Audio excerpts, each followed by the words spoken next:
Bapak Ibu Saudara-saudari dimanapun berada, pada kesempatan hari ini kita akan merenungkan firman Tuhan.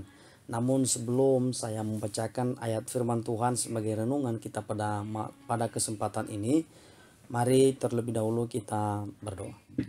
Tuhan Yesus yang baik, pada kesempatan ini kami mau merenungkan kebenaran firman. Biarlah Roh-Mu yang kudus yang terus memberikan kami hikmat, kebijaksanaan, sehingga kami paham apa maksud firman Tuhan yang Engkau sampaikan kepada kami melalui hamba-Mu pada kesempatan ini.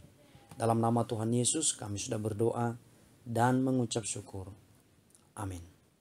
Saudara-saudari yang diberkati Tuhan, sebagai ayat firman Tuhan, renungan kepada kita pada kesempatan saat ini terambil di dalam kitab Matius pasal 2 ayat 16 sampai dengan ayatnya yang ke-23. Saya akan bacakan, demikianlah pembacaan firman Tuhan. Ketika Herodes tahu bahwa ia telah diperdayakan oleh orang-orang Majus itu, ia sangat marah. Lalu ia menyuruh membunuh semua anak-anak di Betlehem dan sekitarnya, yaitu anak-anak yang berumur 2 tahun ke bawah, sesuai dengan waktu yang dapat diketahuinya dari orang-orang Majus itu. Dengan demikian genaplah firman yang disampaikan oleh Nabi Yeremia. Terdengarlah suara di Rama, tangis dan ratap yang amat sedih. Rahel menangisi anak-anaknya dan ia tidak mau dihibur, sebab mereka tidak ada lagi. Setelah Herodes mati, nampaklah malaikat Tuhan kepada Yusuf dalam mimpi di Mesir, katanya, "Bangunlah, ambillah anak itu serta ibunya, dan berangkatlah ke tanah Israel, karena mereka yang hendak membunuh anak itu sudah mati." Lalu Yusuf pun bangunlah, diambilnya anak itu serta ibunya dan pergi ke tanah Israel. Tetapi setelah didengarnya bahwa Archelaus menjadi raja di Yudea menggantikan Herodes ayahnya, ia takut ke sana. Karena dinasihati dalam mimpi, pergilah Yusuf ke daerah Galilea. Setibanya di sana, ia pun tinggal di sebuah kota yang bernama Nazaret.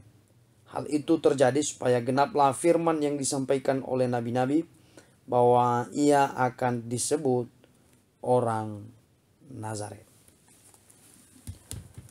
Bapak, Ibu, saudara-saudari yang dikasihi dalam nama Tuhan kita Yesus Kristus, berdasarkan firman Tuhan ini, saya memberikan tema renungan kita pada kesempatan ini adalah berjalan dalam rancangan Tuhan.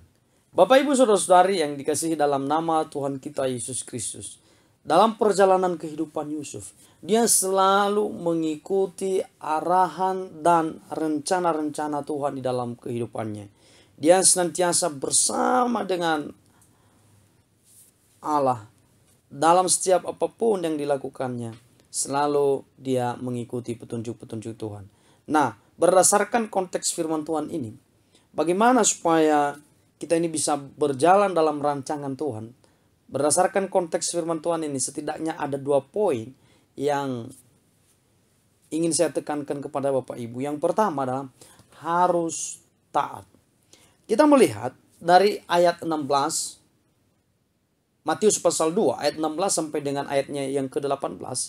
Di situ diceritakan bahwa pada masa itu ketika Herodes memerintah di Yudea, maka dia sangat hati-hati sekali. Dia takut kehilangan kekuasaannya. Oleh sebab itu, ya, ketika orang Majus kembali, maka dia tahu bahwa dia diperdayakan oleh orang Majus. Orang Majus ini tidak berkata, menyampaikan kepada dia di mana Yesus itu ada. Maka akhirnya apa yang dilakukan oleh Herodes? Dia menyuruh untuk membunuh bayi-bayi mulai dari umur 2 tahun ke bawah. Ya, kejam sekali Herodes ini memang. Akan tetapi yang kita lihat di sini adalah, kalau dilihat dari ayat-ayat sebelumnya dalam Matius pasal 2 ini, kita melihat bahwa Yusuf ini bersama dengan istrinya Maryam, mereka selalu mengikuti tuntunan daripada Tuhan. mereka selalu taat. Jadi ketika mereka pergi ke Mesir itu merupakan suatu petunjuk Tuhan kepada mereka. Dan mereka mengikuti itu. Mereka taat kepada semua itu.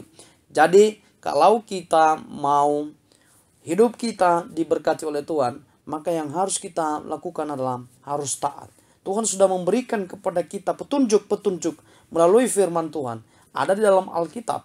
Jadi ketika Tuhan berkata harus melakukan ini, jangan melakukan itu, maka kita harus taat apa adanya. Karena ketika kita taat, ketika kita setia dalam mengikuti apa yang Tuhan mau dalam kehidupan kita, percayalah bahwa berkat-berkat Tuhan itu terus mengalir di dalam kehidupan kita ini. Yang kedua adalah harus menjalin komunikasi dengan Tuhan. Perhatikan, dalam ayat 19 sampai dengan ayatnya yang ke-23, Matius pasal 2 ayat 19 sampai 23. Jadi ketika Yusuf ini sudah berada di Mesir, ketika mereka melarikan Yesus itu supaya tidak dibunuh oleh Herodes, maka akhirnya dalam mimpi ya Tuhan memberikan petunjuk kepadanya. Dia memberitahukan bahwa Herodes Raja Yudea itu sudah mati. Dan dia berikan petunjuk kepada Yusuf agar dia kembali ke Israel. Nah, kenapa kita melihat bahwa Yusuf ini sangat erat sekali dengan Tuhan. Sering sekali berkomunikasi. Kenapa bisa demikian? Ya karena dia menjalin komunikasi yang baik dengan Tuhan. Dia dekat dengan Tuhan. Dia memiliki keintiman dengan Tuhan. Jadi kalau kita mau kita terus dalam perlindungan Tuhan, maka kita harus peka dengan apa yang Tuhan mau di dalam kehidupan kita ini. Mari kita terus untuk berdoa. Mari kita terus menaikkan apa yang menjadi doa-doa kita kepada Tuhan. Maka biarlah Tuhan yang menolong dan memberkati kita semuanya. Mari kita terus berjalan dalam rancangan Tuhan.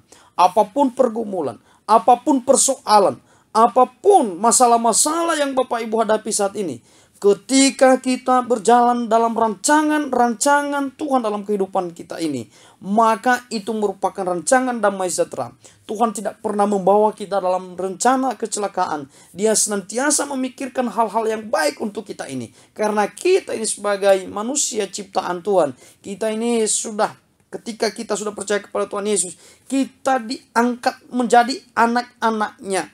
Maka oleh sebab itu, ya, karena kita ini sudah diangkat sebagai anak oleh Allah, maka sebagaimana Bapa yang baik kepada anak-anaknya, tentunya ketika anaknya meminta ikan, tidak pernah memberikan ular. Ketika anaknya meminta roti, tidak pernah memberikan batu. Demikian Tuhan dengan kehidupan kita ini.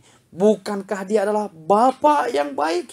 Maka oleh sebab itu, mari kita terus berjalan dalam rancangan Tuhan, agar Tuhan terus membawa kita dalam rancangan-rancangan indahnya dalam hidup kita ini. Tuhan Yesus memberkati. Kita berdoa. Siapapun yang mendengarkan kebenaran firman-Mu hari ini Tuhan, biarlah Engkau yang terus menjamah dan memberkati. Kalau mereka saat ini sedang dalam bergumul, entah apapun yang menjadi pergumulan mereka, biarlah Tuhan yang memberikan solusi.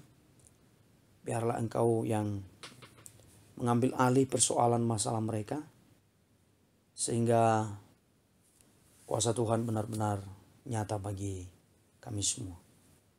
Kami mohon biarlah firman-Mu yang kami dengarkan bisa menjadi penuntun di dalam kehidupan kami. Amin.